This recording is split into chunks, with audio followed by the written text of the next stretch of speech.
The rain pounded the pavement like it was trying to drown the world, and Lily stood shivering under a flickering street lamp, her backpack soaked, her heart heavier than the storm. At 18 she'd been cast out, her parents' words still burned. "You're not our daughter anymore." All because she loved someone she wasn't supposed to. A girl whose name she'd whispered in secret until the truth spilled out and shattered her life. She clutched her jacket tighter, the cold biting her fingers, and scanned the empty street in this small Virginia town. Nowhere to go, no one to call, until she saw the glow of a porch light across the road. It belonged to Grace Harper, a woman in her late 30s who ran the local bookstore and lived alone in a modest house with ivy climbing its walls. Lily had seen her in town, always kind, always smiling, but they'd never spoken. Desperate, she crossed the street, her sneakers splashing through puddles, and knocked. Grace opened the door, her auburn hair catching the warm light from inside. "Oh honey, you're soaked," she said, her voice soft but firm, like she'd already decided to help before knowing why. She ushered Lily inside, no questions asked, and handed her a towel. The house smelled of cinnamon and old books, a sanctuary from the chaos outside. Lily hesitated, her green eyes wary, but Grace's presence felt like a lifeline. "You don't have to tell me everything," Grace said, setting a mug of tea in front of her. "But you're safe here." Lily's story came out in fragments, her parents' rejection, the girlfriend who'd left when things got hard, the ache of being unwanted. Grace listened, her brown eyes steady, never judging.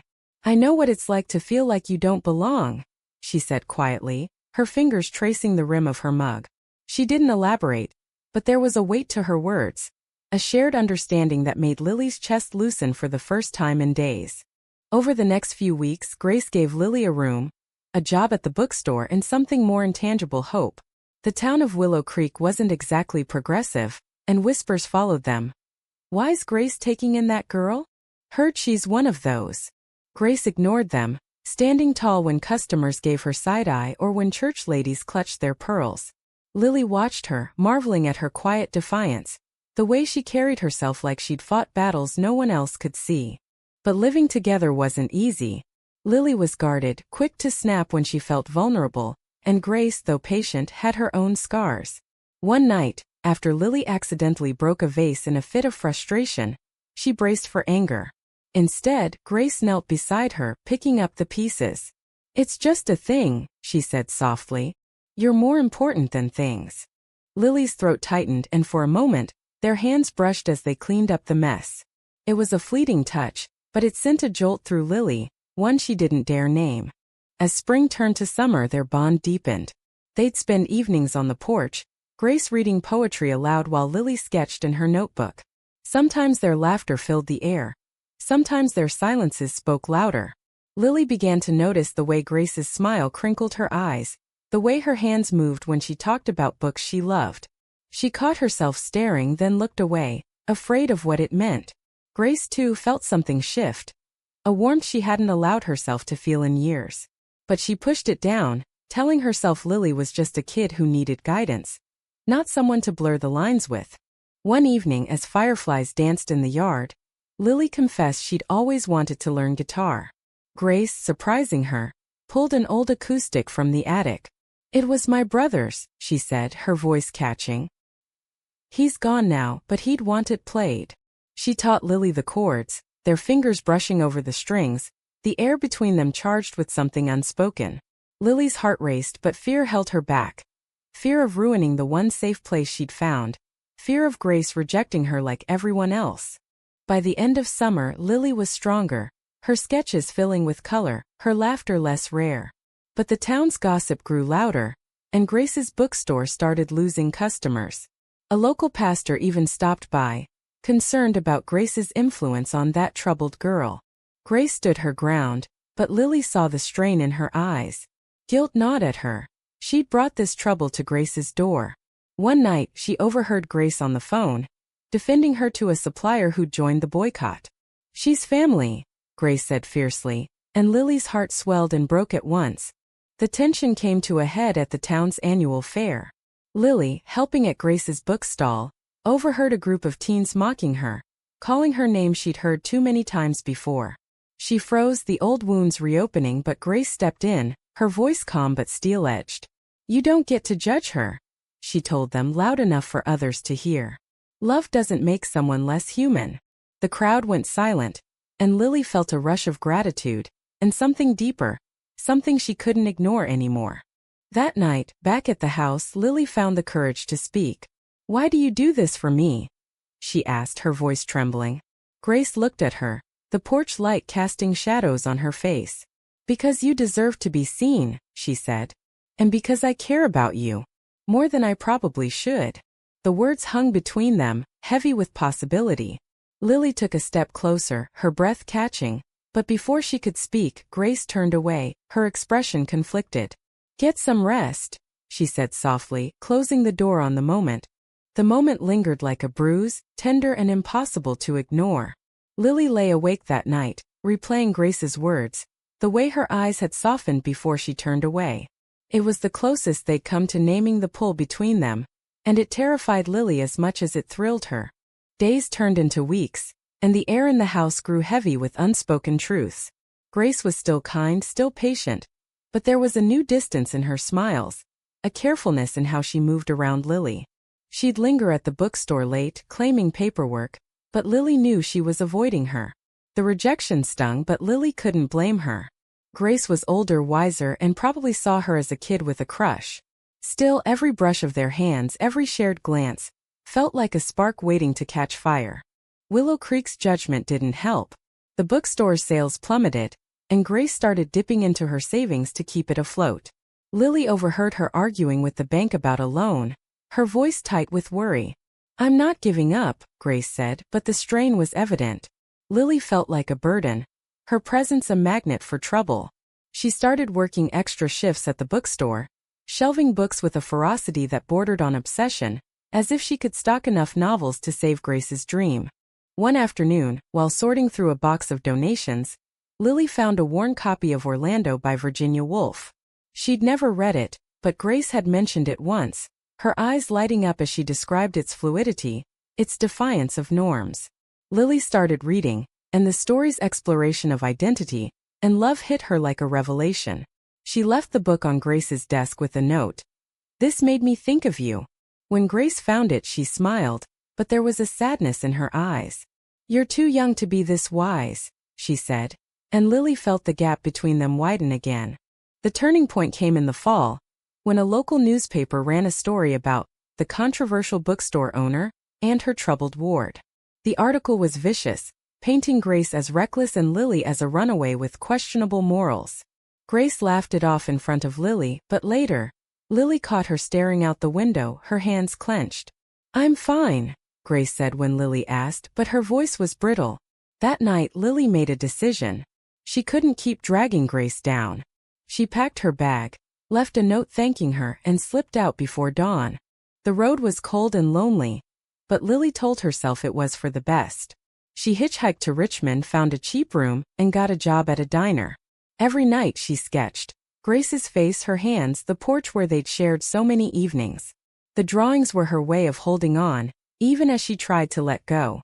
She sent Grace a postcard, just her name and, I'm okay, because she couldn't bear to say more.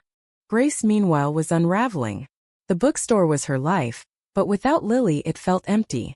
She'd find herself staring at the guitar in the attic, the sketches Lily had left behind, the empty chair at the kitchen table. She hadn't realized how much Lily's presence had filled her days, how her laughter had softened the edges of her loneliness. Grace had loved before, years ago, a woman who'd left when the world got too hard. She'd sworn never to let herself fall again, but Lily had slipped past her defenses. Months passed, and Lily built a life in Richmond. She enrolled in community college, studied art, and dated a few women, but none of them were Grace. She followed the bookstore's social media, saw Grace's posts about new arrivals, her smile still warm but strained. Lily wanted to reach out, but shame kept her silent. She'd left without explaining, and now too much time had passed. Then came the news that changed everything. A friend from Willow Creek messaged Lily. The bookstore was closing. The town's boycott had won, and Grace was selling the house to pay off debts. Lily's heart sank. She'd thought leaving would save Grace, but it hadn't. She booked a bus ticket back to Willow Creek, her mind racing with what she'd say, what she'd do. She didn't know if Grace would forgive her, but she had to try. When Lily stepped off the bus, Willow Creek looked smaller, meaner. The bookstore's sign was gone, the windows boarded up. She walked to Grace's house, her heart pounding, and knocked.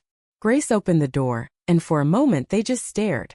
Grace looked tired, her auburn hair streaked with new gray, but her eyes still held that warmth. "Lily," she whispered, and it was all Lily could do not to cry. "I'm sorry," Lily said, her voice breaking. "I thought leaving would fix things." Grace shook her head, stepping closer. "You were never the problem," she said. "You were the best part." They stood there, inches apart, the weight of their unspoken feelings heavier than ever. Lily wanted to close the gap, to say what she'd been too scared to say before, but fear still held her back. Grace's hand twitched as if she wanted to reach out, but she didn't. Not yet. The silence between them was a tightrope, fragile and trembling with possibility. Lily stood on Grace's porch, her backpack at her feet, her heart a tangle of regret and longing. She'd come back to fix things, but the sight of Grace, older, wearier, yet still so achingly familiar, made her doubt she could. Grace invited her in, her movements cautious, like she was afraid Lily might vanish again. The house was the same but emptier, fewer books, fewer trinkets, as if Grace had been shedding pieces of herself. They sat at the kitchen table, the same one where they'd shared tea a year ago, and Lily noticed the absence of the vase she'd broken. "I'm selling the place," Grace said, her voice steady but hollow.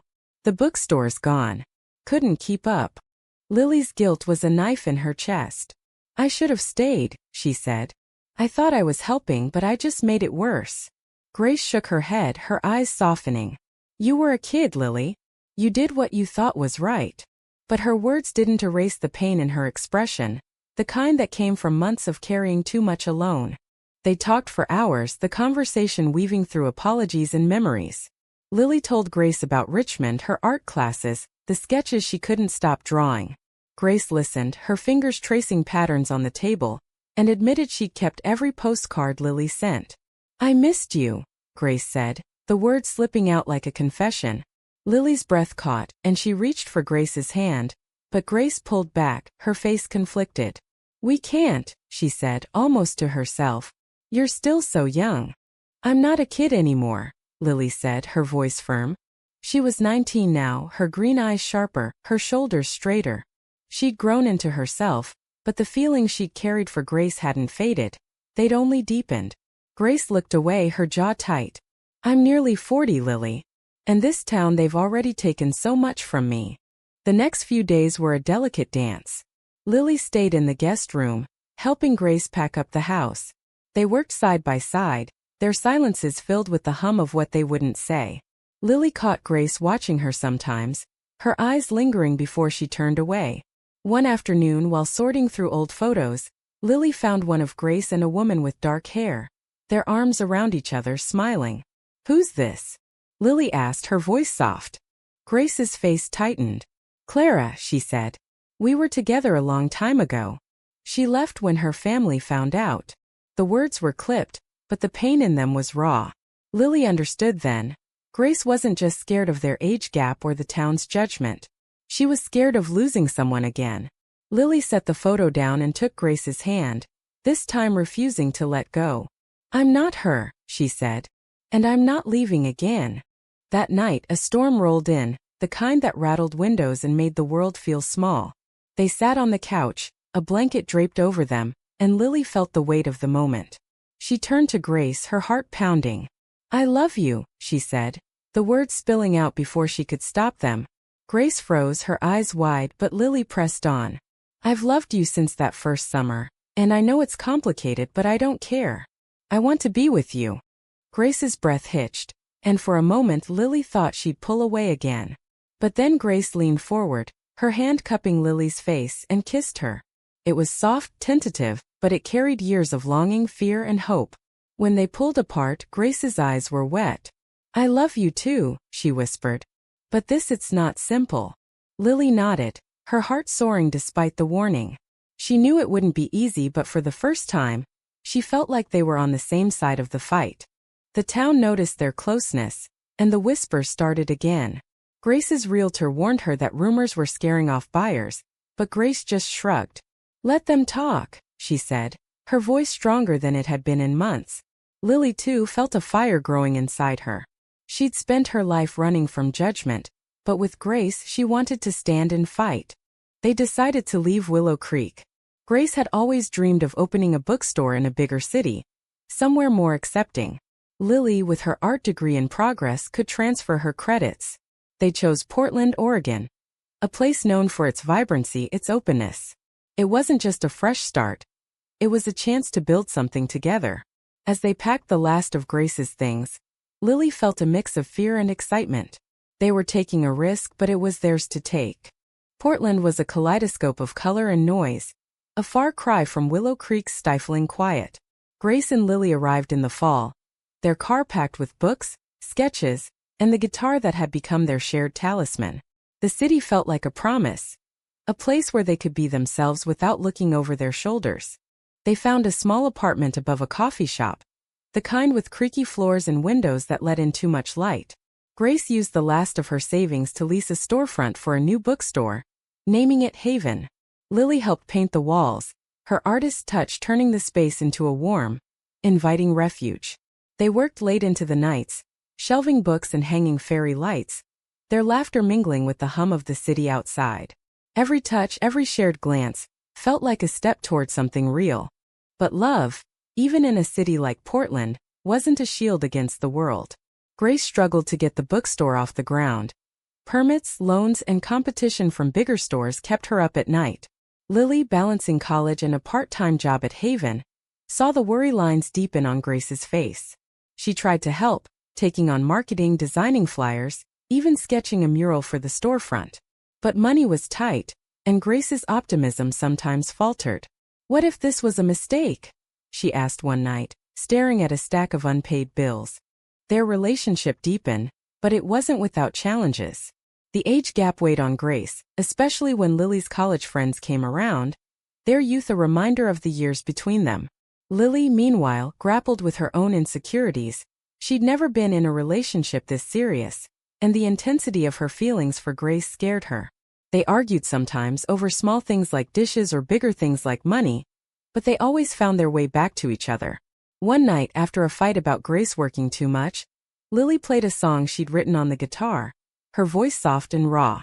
Grace listened, tears in her eyes, and they made up without words. Their kisses sang what apologies couldn't. Haven slowly gained traction.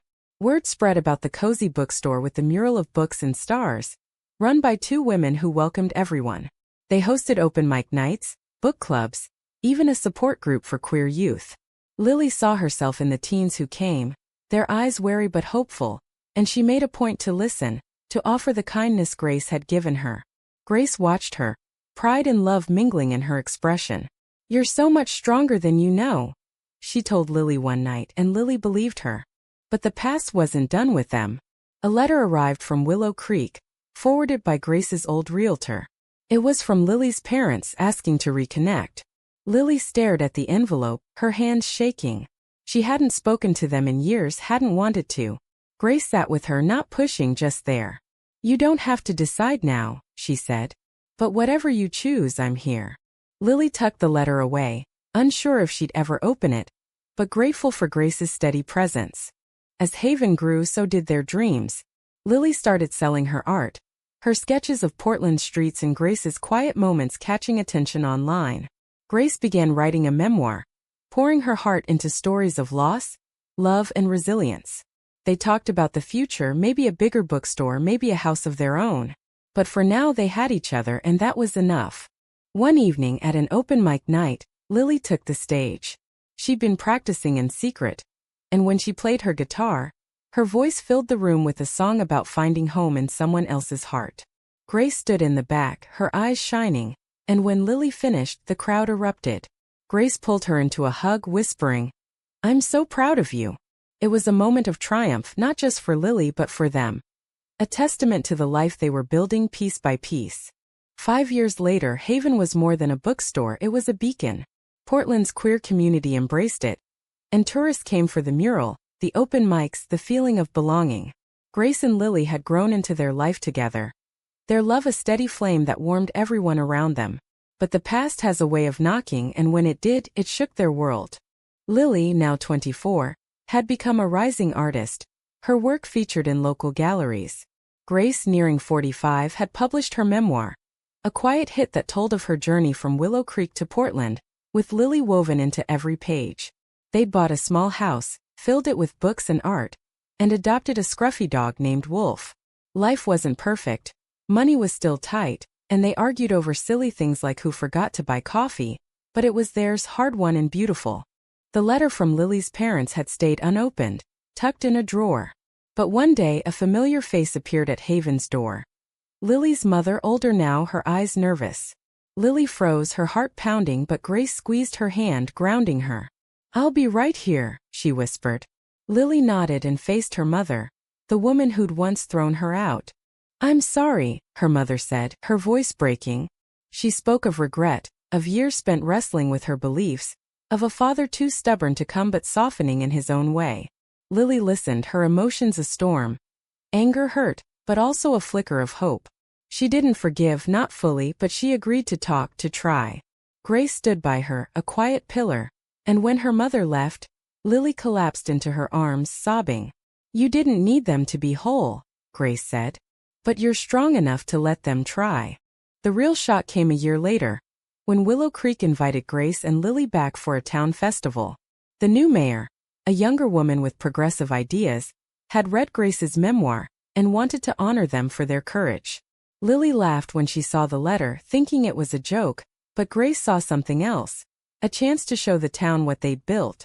"Let's go," she said, her eyes sparkling with defiance. "Let's show them who we are." They returned to Willow Creek, hand in hand, their dog Wolf trotting beside them. The town had changed, new faces, fewer glares, but some old wounds remained. At the festival, Grace and Lily set up a booth for Haven, selling books and Lily's prints. The crowd was wary at first, but then a teenage girl approached, her eyes wide. "I read your book," she told Grace, then turned to Lily. "And I saw your art online.